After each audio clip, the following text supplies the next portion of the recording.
Assalamualaikum warahmatullahi wabarakatuh. Alhamdulillahirrahmanirrahim. Pertama-tama marilah kita ucapkan puji syukur kehadirat Allah Subhanahu wa Ta'ala yang telah memberikan kenikmatan pada kita semua sehingga pada hari ini kita bisa hadir untuk saya melakukan diseminasi budaya positif modul 1.4. Kedua kalinya saya ucapkan terima kasih kepada Bapak Ibu Guru semua yang telah meluangkan waktunya sehingga saya bisa mendiseminasikan modul 1.4 ini. Sebelumnya, perkenalkan, nama saya Indri Arif Ika Maya Sufa. Saya adalah CGB Angkatan 8 dari SMP Negeri 6 Jongko 1 Atap Kabupaten Trenggalek. Jadi, Bapak Ibu, saya akan mendiseminasikan tentang budaya positif. Ada beberapa poin di sini, yaitu yang pertama disiplin positif, yang kedua, yang pertama lagi perubahan paradigma belajar, setelah itu disiplin positif, motivasi perilaku, kebutuhan dasar, posisi kontrol, keyakinan kelas, dan yang terakhir adalah segitiga restitusi. Oke, jadi semuanya ini saling berkaitan untuk mengembangkan yang namanya budaya positif di sekolah. Oke, Bapak Ibu, apa makna budaya positif dan apa contoh penerapan positif budaya positif yang telah kita terapkan? Sekarang budaya positif itu apa ya? Yaitu nilai-nilai dan kebiasaan-kebiasaan di sekolah yang berpihak pada peserta didik agar mereka dapat berkembang menjadi pribadi yang kritis, penuh hormat, dan bertanggung jawab. Jadi, budaya positif itu dimulai dari kebiasaan-kebiasaan baik. Kita di sekolah kita sudah mempunyai kebiasaan-kebiasaan baik. Apakah itu? Seperti apa, Bapak Ibu, kebiasaan-kebiasaan baik kita? Misalnya, 5S. Setelah itu apalagi? Berdoa sebelum belajar. Setelah itu sebelum masuk kelas kita anak-anak disuruh baris dulu untuk mendisiplinkan mereka. Ini adalah kebiasaan. Sarapan, ya kan? Sarapan pagi, senang baca surat Yasin setiap hari pagi. Ini nanti kebiasaan-kebiasaan baik ini nanti akan tumbuh dan berkembang menjadi budaya positif di sekolah kita. Itu. Sekarang bahasan pertama adalah perubahan paradigma. Oke. Perubahan paradigma di sini kita kaitkan dengan filosofi pendidikan dari Ki Hajar Dewantara. Bahwasanya anak bukan tabula rasa. Tabula rasa ini adalah kertas kosong. Jadi sebenarnya anak-anak itu mempunyai bakat yang terpendam yang harus kita munculkan, yang kita amati, bisa kita munculkan bakat-bakat ini, dan selanjutnya nanti kita kembangkan bakat ini, kita tuntun. Nah ini, akhirnya ada poin kedua, semua anak terlahir dengan bakatnya masing-masing. Jadi bakat anak-anak itu tidak sama, Bapak Ibu. Kalau selama ini kita ngasih bakatnya, dari bakat anak ini kita pramuka semua, sebenarnya mereka berhak untuk memilih karena setiap anak itu punya minat dan bakat masing-masing. Hajar Dewantara juga lebih mementingkan adanya budi pekerti. Jadi kalau azab itu lebih penting dari ilmunya. Jadi dengan adanya kebiasaan baik seperti cium tangan, 5S, itu lebih mementingkan budi pekertinya daripada keilmuannya. Tugas guru adalah menuntun bakat tersebut agar anak tumbuh dengan selamat dan bahagia. Karena tujuan pendidikan pada akhirnya adalah membuat anak selamat dengan artian mereka tahu ini salah, ini benar, dan bahagia. Jiwa mereka menjadi happy, bahagia. Selanjutnya adalah guru ibarat petani. Jadi sebagai petani kita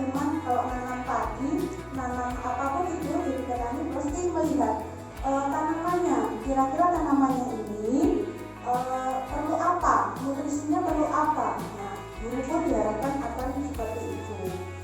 Setelah itu, dalam mendidik anak, dalam mendidik murid diharapkan untuk memenuhi kodrat alam dan kodrat zaman. Kodrat alam ini maksudnya lingkungan di mana anak itu tinggal, dan kodrat zaman itu adalah mengikuti perkembangan zaman. Dan yang terakhir adalah berpihak pada anak. Karena selama ini pengalaman saya saya sendiri cenderung ke teacher center, cuman ceramah doang, dan berpihak pada anaknya masih perlu ditingkatkan lagi. Perubahan paradigma yang lain adalah membangun budaya positif sekolah. Membangun budaya positif, sekolah perlu menyediakan lingkungan yang positif, aman dan nyaman agar murid-murid mampu bertindak, berpikir, dan mencipta dengan mandiri dan bertanggung jawab.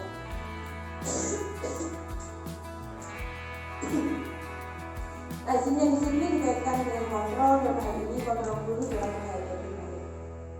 Jadi, marilah Bapak Ibu kita bersama-sama berkolaborasi untuk membangun budaya positif yang ada di sekolahan untuk menciptakan siswa yang mandiri dan bertanggung jawab.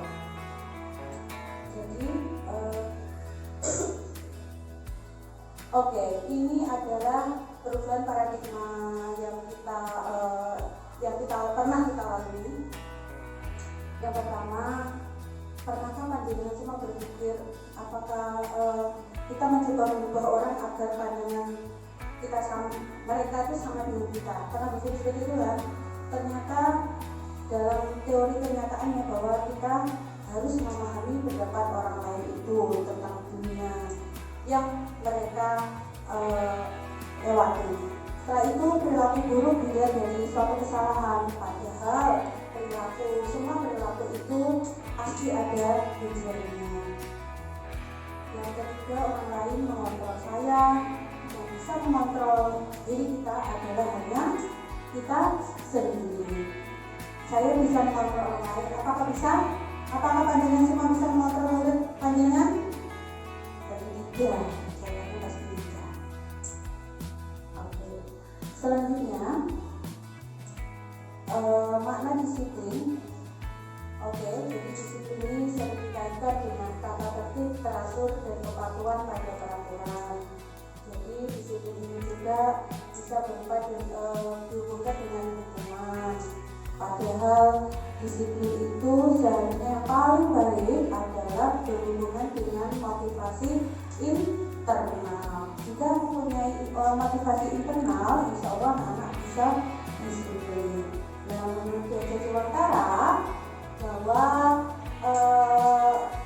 untuk mencapai kemerdekaan atau dalam pendidikan atau dalam konteks pendidikan saat ini, dan untuk menciptakan murid yang merdeka, saat utamanya adalah harus ada disiplin yang kuat yang jadi dalam diri mereka sendiri, tidak ada dikaitkan dengan faktor eksternal. Jadi ini ya, ada motivasi eksternal, ada motivasi internal. Jadi motivasi eksternal itu menghindari ketidaknyamanan atau lingkungan. Biasanya orang mematuhi peraturan untuk menghindari ketidaknyamanan. Seperti panjenengan, kalau mau ketemu polisi, biar tidak ketemu polisi, biasanya pakai apa? Pakai helm, pakai STNK lengkap. Sudah ini dengan faktor internal atau eksternal. Termasuk apa? Eksternal kan. Kalau internalnya mungkin menghindari, memang ini kewajiban saya pakai sepeda motor atau pakai kendaraan, jadi saya harus mempunyai perlengkapan yang lengkap. Itulah faktor internal motivasinya. Kemudian itu selanjutnya adalah hukuman.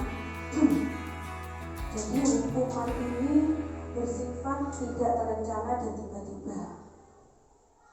Jadi Bapak Ibu, kita harus tahu hukuman itu tiba-tiba saja.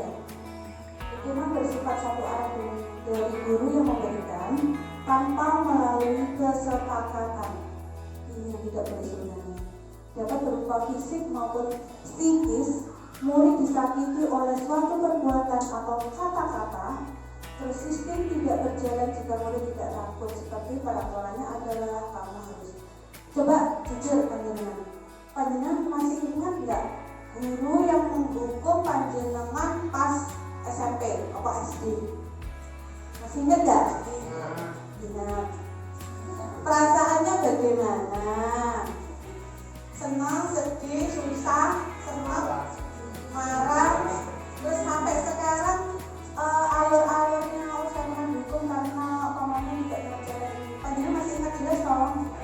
Makanya untuk itu Bapak Ibu, kita sebagai guru harus berhati-hati untuk dalam memberikan hukuman, karena itu akan diingat oleh anak-anak, oleh murid itu sampai seumur hidup. Wong saya aja yang tuanya segini masih ingat zaman SMP dihukum karena mengerjakan tapi salah, akhirnya disuruh menghadap ke sana, diplek sama penggaris, terus ada tulisan ini diplek sama gurunya. Itu masih ingat, namanya juga masih ingat dengan dia membaca, namanya masih ingat ya, gurunya itu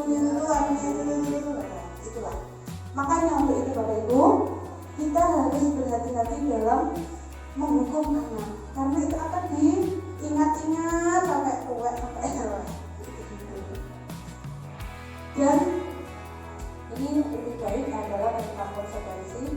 Jadi kalau konsekuensi ini ada rencananya, sudah dibahas dan disetujui oleh murid dan guru. Murid mengetahui apa yang akan diterima jika melanggar aturan dan memerlukan monitoring dan supervisi terus-menerus dari guru, seperti apa peraturannya, maupun kamu melakukannya. Jadi itu ya. Bedanya lebih baik mana? Hukuman atau konsekuensi? Konsekuensi lebih baik dari konsekuensi. Oke, selanjutnya ini adalah restitusi. Proses menciptakan kondisi bagi murid untuk memperbaiki kesalahannya sehingga dapat kembali ke kelompok mereka dengan karakter yang lebih kuat. Murid bertanggung jawab terhadap perilakunya, seperti apa yang kamu yakini, apa yang bisa kamu lakukan untuk memperbaiki masalah ini. Di antara tiga jenis itu yang paling baik adalah yang restitusi, Bapak Ibu. Jadi ini perbedaannya. Mempermalukan, merasa tidak benar. Sedangkan kalau konsekuensi adanya juga tidak nyaman diasingkan untuk sementara. Tapi yang paling baik sebenarnya dari ketiga dua hal ini adalah mengenai restitusi tadi, karena anak harus diajak dialog sama-sama, ini salahmu apa, solusinya bagaimana, dan kita tinggal menuntun saja, karena tugas kita adalah menuntun, bukan yang lain. Oke, selanjutnya adalah keyakinan kelas. Keyakinan kelas itu dibuat bersama-sama sama murid-murid. Setelah itu untuk memunculkan motivasi intrinsik dari dalam. Yakin, kenapa kok bukan peraturan kelas? Karena kalau peraturan yang buat adalah kita, tapi kalau keyakinan adalah yang membuat adalah murid-murid. Jadi murid-murid yakin bisa melakukan ini, jadi kita bikin keyakinan kelas. Oke, ini contoh peraturannya. Kembalikan buku ke tempatnya, nanti kami keyakinannya adalah tanggung jawab, dilarang mengganggu orang lain, menghormati orang lain. Nanti kita bikin sebelum pelajaran, jadi sebelum awal tahun ajaran. Jadi bisa kita, ini adalah kesempatan yang baik pada saat ini awal-awal tahun ajaran baru. Kita bikin keyakinan kelas, kita taruh di depan, kita tangani oleh mereka sendiri, jadi mereka bisa lihat, oh ini melanggar keyakinan kelas, disepakati bersama-sama. Oke, lanjut 5 kebutuhan dasar. Kalau anak nakal, kok nakal gitu ya? Kalau murid itu ada yang melenceng dari keyakinan kelas, pasti karena ada kebutuhan dasar ini yang tidak terpenuhi. Jadi Bapak Ibu, ada 5 kebutuhan dasar, yaitu bertahan hidup. Ini yang fisik ya, yang bisa kita lihat secara fisik. Bertahan hidup itu apa? Misalnya sandang, pangan, makan.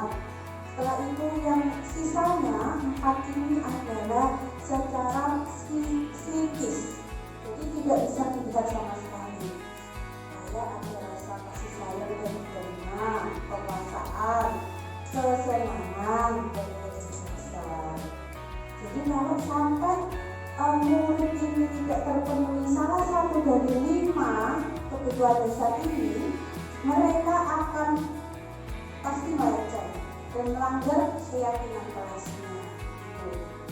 Itu ya. Jadi itu oke, 5 kebutuhan dasar ini yang tadi adalah bertahan hidup dulu, yang tengah ini bersifat fisiologis untuk bertahan hidup seperti kesehatan, rumah, makan, dan psikologis, kebutuhan dan perasaan anak. Jadi kalau anak sudah terpenuhi kebutuhan bertahan hidup, saya yakin di kelas mereka nggak orient, nggak tidur. Karena ada pengalaman dulu yang anak yang belum sarapan akhirnya tidur aja.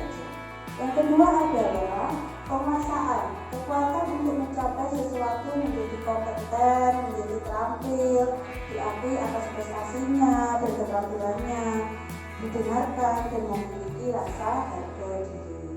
Jadi ternyata anak-anak ini punya rasa harga diri gitu. Yang ketiga adalah kasih sayang dan rasa diterima. Jadi mereka merasa diterima oleh lingkungan sosialnya, terutama keluarganya. Kalau mereka tidak ada rasa kasih sayang dan perasaan diterima, nanti mereka pasti akan membuat ulah di kelas itu. Entah itu nakal, entah itu bolosan. Nah, kemungkinan ada rasa kasih sayang dan rasa diterima ini kurang. Selanjutnya adalah kebebasan. Jadi mereka mempunyai pilihan untuk mampu menjadikan arah hidup seseorang. Dan kesenangan, terakhir adalah kesenangan. Misalnya kesenangan bermain dan tertawa. Ini termasuk kebutuhan yang patut kita ketahui. Jadi dalam pembelajaran kita diharapkan untuk memenuhi 5 kebutuhan dasar ini. Oke, ini adalah 5 posisi kontrol. Jadi ada penghukum, pembuat merasa bersalah, teman, pemantau, dan pengajar. Jadi tadi kan sudah saya presentasikan bahwa kalau menghukum itu adalah yang paling rendah ibaratnya dalam kastanya. Jadi kalau menghukum itu harusnya mulai dari sekarang marilah kita hindari menghukum. Jadi kalau menghukum itu kayaknya zaman dulu, zaman sekarang itu jarang apa lebih harus ya. Saya merasa bahwa selama ini yang saya lakukan itu masih kadang-kadang menghukum, membuat rasa bersalah sama teman. Dan teman ini yaitu tadi kelemahannya adalah menjadikan siswa tidak mandiri. Semuanya menjadikan tidak mandiri, takut dan merasa rendah diri. Tapi kalau sudah pada posisi kita manajer dan pemantau, berarti anak menjadi lebih percaya diri, lebih bisa mengevaluasi. Untuk itu disarankan bahwa kita posisinya dalam posisi manajer. Oke, sekarang restitusi, lebih dalam pembahasan tentang restitusi.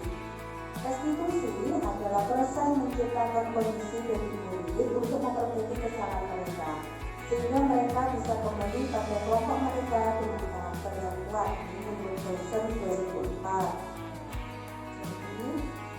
Ciri-ciri restitusi adalah belajar dari kesalahan, memperbaiki hubungan, tawaran bukan paksaan. Restitusi menuntut untuk melihat ke dalam diri, mencari kebutuhan dari saling mendasari tindakan, dan yang paling baik juga adalah menghukum, membuat merasa bersalah, teman, pemantau, dan manajer. Jadi tadi kan sudah saya juga saya presentasikan bahwa kalau menghukum itu adalah yang paling rendah ibaratnya dalam kasarnya. Jadi kalau menghukum itu harusnya mulai dari sekarang marilah kita hindari menghukum.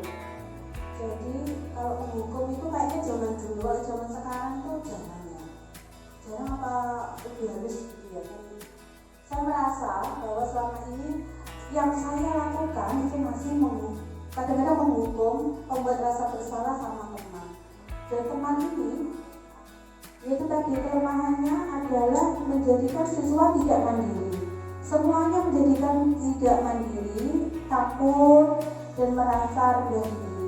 Tapi kalau sudah pada posisi kita manajer dan memantau, berarti anak menjadi lebih percaya diri, lebih bisa mengevaluasi. Untuk itu disarankan bahwa kita posisinya dalam posisi manajer. Oke, sekarang restitusi, lebih dalam pembahasan tentang restitusi.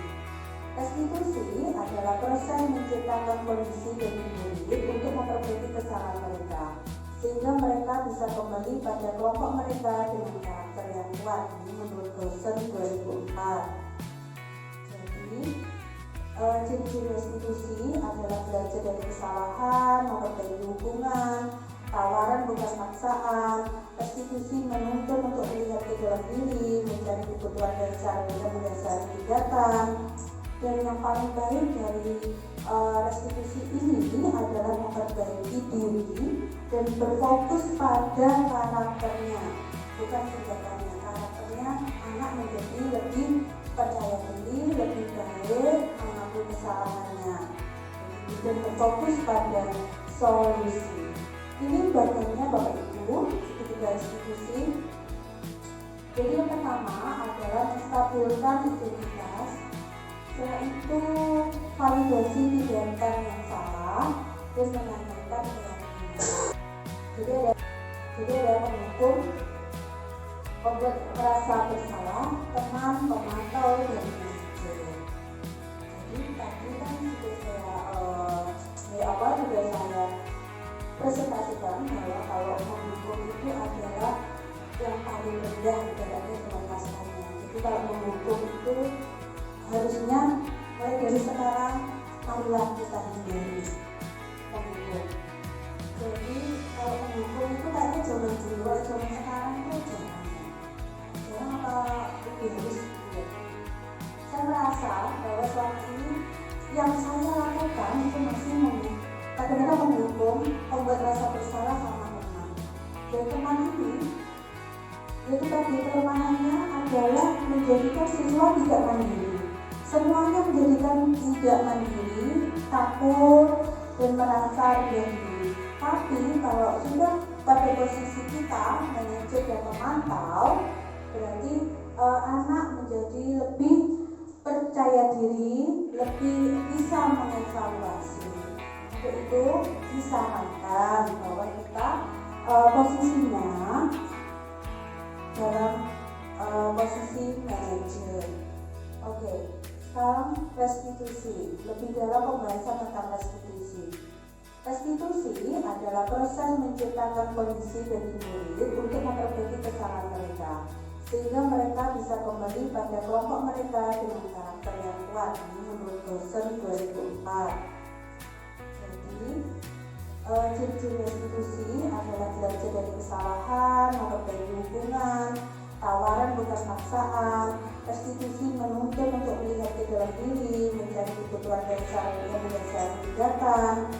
Dan yang paling baik dari restitusi ini adalah memperbaiki diri dan berfokus pada karakternya, bukan tindakannya. Karakternya anak menjadi lebih percaya diri, lebih baik, mengakui kesalahannya, dan berfokus pada solusi. Ini bagiannya Bapak Ibu, segitiga restitusi. Jadi yang pertama adalah menstabilkan identitas. Setelah itu validasi tindakan yang salah dan menanyakan keyakinan. Jadi ada menghukum, membuat merasa bersalah teman, pemantau, dan manajer. Jadi tadi kan sudah saya presentasikan bahwa kalau menghukum itu adalah yang paling rendah ibaratnya dalam kastanya. Jadi kalau menghukum itu harusnya mulai dari sekarang marilah kita hindari menghukum. Jadi kalau menghukum itu kayaknya zaman dulu, zaman sekarang itu jangan apa lebih halus gitu ya. Saya merasa bahwa selama ini yang saya lakukan itu masih kadang-kadang menghukum, membuat rasa bersalah sama teman. Dan teman ini yaitu tadi kelemahannya adalah menjadikan siswa tidak mandiri. Semuanya menjadikan tidak mandiri, takut, dan merasa rendah diri. Tapi kalau sudah pada posisi kita, manajer dan memantau, berarti anak menjadi lebih percaya diri, lebih bisa mengevaluasi. Untuk itu disarankan bahwa kita untuk di sekolah tuh kita tanya kenapa kok sampai ngantuk, kenapa kok sering bolos. Nanti ada cara-caranya. Ada kan cara nanti validasi tidak yang salah, tentu kita ini kamu kira-kira ini salah apa benar, nanti mereka menganalisis tidak banyak itu. Selanjutnya nanti dikaitkan dengan keyakinan kelas. Terima kasih. Sudah selesai oleh itu. Jadi tentang begini, tentang presentasi dari saya, diseminasi positif budaya positif modul 1-4. Terima kasih Bapak Ibu. Ada yang ditanyakan?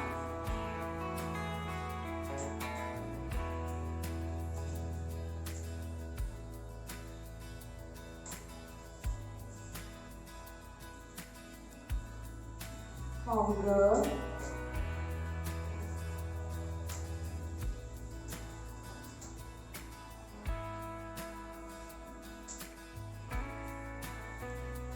Ya, terima kasih Ibu sudah menjelaskan itu lengkap. Tapi di sini saya mau menanyakan sedikit tentang bagaimana penerapan segitiga restitusi di sekolah ini. Jadi nanti penerapannya itu yang benar itu bagaimana? Dimohon pencerahannya. Terima kasih.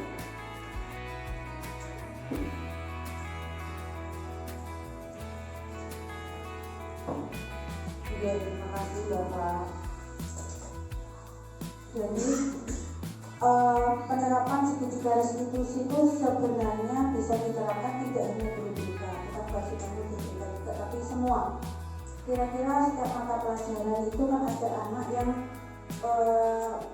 tanda kutip tidak mengikuti keyakinan kelas. Jadi kita bisa bertanya, yang pertama kita bertanya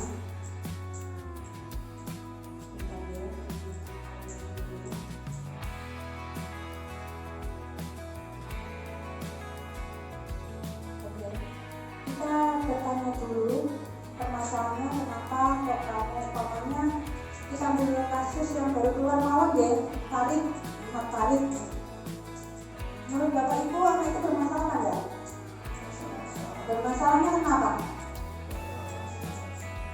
Iya, nggak pernah masuk. Nah, kita tanya, kita panggil anak itu sebagai pengetahuan. Pak, ini kamu tahu kenapa kok kamu nggak pernah masuk? Pertama itu ya. Setelah itu, ya saya ngomong dulu, nggak ada sama, nggak pernah gitu ya. Jadi setelah itu, oh gitu, jadi nggak apa-apa, kayak gitu tuh nggak apa-apa, tapi harus ada alasannya. Kenapa seperti itu? Kira itu salah atau benar?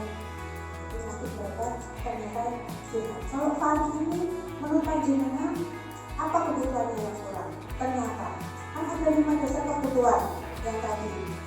Kira-kira yang kurang dari 4 itu apa?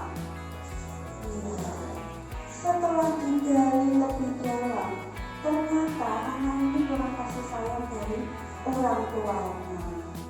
Hasilnya seperti itu. Orang tuanya bercerai, dia bingung mau ikut dengan mana.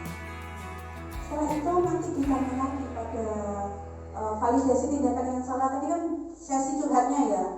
Kita sebagai guru mendengarkan dan membetulkan. Kira-kira bukan membetulkan, menuntut. Oh ini salah loh, tak boleh seperti itu. Seharusnya begini, menurutmu seharusnya gimana? Bolos ini bener apa enggak? Ya salah dulu gitu biasanya. Terus apa yang harus kamu lakukan ke depannya? Ya saya nggak eling, saya nggak bolos Bu. Tapi alhamdulillah selama ini sebenarnya kita sudah menerapkan ini Bapak Ibu segitiga restitusi sebenarnya. Cuman kita tidak tahu kalau ini namanya segitiga restitusi. Begitu ya. Jadi dan maka kita bisa bekerjasama dengan orang tuanya. Kalau dari sekolah diawasi, diharapkan di rumah juga diawasi oleh orang tuanya. Jadi ada menstabilkan identitas, validasi tindakan yang salah ini, tapi namanya yang harus Bapak Ibu karena ingat hukuman itu akan membekas di dalam diri anak-anak sampai tua. Saya juga baru ingat, ya Allah, ternyata seperti itu ya kekuatan hukuman itu.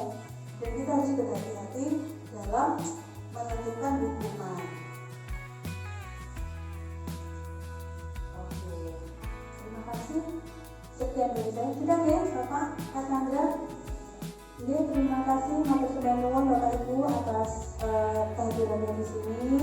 Terima kasih demikianlah pemaparan dari saya. Bahwasanya kesimpulannya, bahwasanya marilah kita berkolaborasi bersama-sama menghindari hukuman, menjadi diri kita menjadi pendidik yang lebih baik untuk mendidik, menuntun anak-anak kita, murid kita menjadi generasi yang mandiri, betul dan bahagia. Jangan lupa dan bahagia. Gurunya juga pun harus bahagia, jangan sampai sedih. Jadi ngajar di sekolah itu di depan kelas juga harus bahagia. Ya, terima kasih. Wassalamualaikum warahmatullahi wabarakatuh.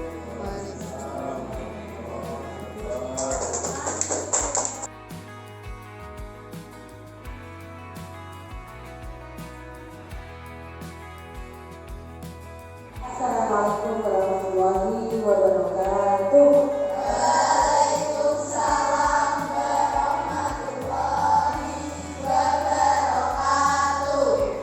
Hari ini anak-anak kita akan membuat keyakinan kelas.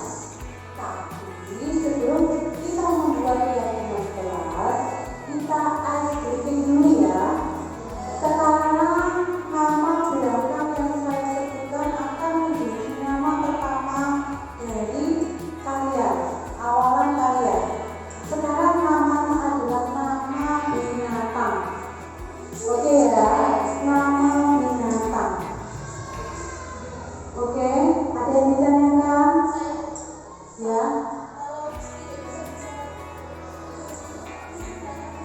Sudah bisa menjawab?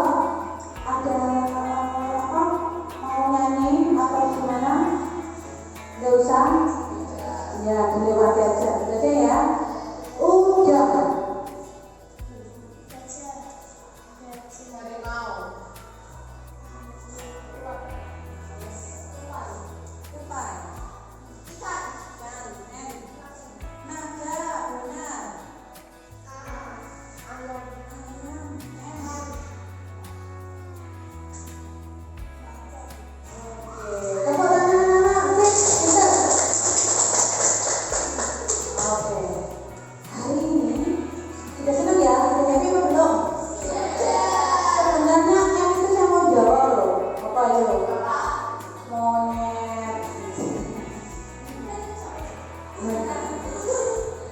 Oke, jadi gitu ya. Kita bikin keyakinan kelas yang bisa atau kesepakatan kelas dulu, yang kalian bisa lakukan atau tidak bisa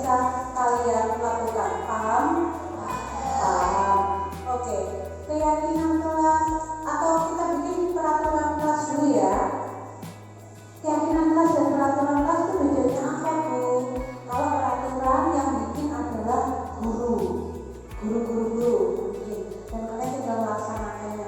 Dan kadang-kadang kalau peraturan kelas kalian nanti akan merasa dulu apa ya sama sekira bolos saya.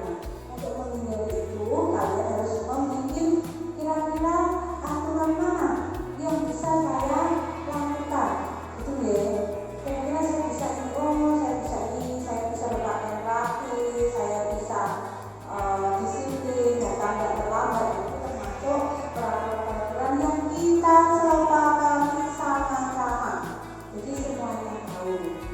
Gitu ya. Dan ingat anak-anak, kalau membuat keyakinan kelas harus berdasarkan nilai-nilai dan norma-norma yang ada di dalam masyarakat. Jadi boleh minum keras, tidak boleh. Boleh kan tidak kira-kira? Melanggar aturan apa enggak? Iya. Itu ya, paham? Ada yang ditanyakan? Bisa ditanyakan sekarang? Jadi saya akan membagikan sticky note yang ini warnanya pink adalah yang boleh dilakukan atau kemungkinan merasa positif, dan yang hijau ini adalah yang tidak boleh dilakukan atau negatif. Setelah selesai nanti kalian kumpulkan di situ, ditempel. Itu paham? Perlu waktu berapa menit untuk mengerjakannya? 10 menit cukup. Jadi kalian bisa membuat 1 atau 2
Assalamualaikum warahmatullahi wabarakatuh.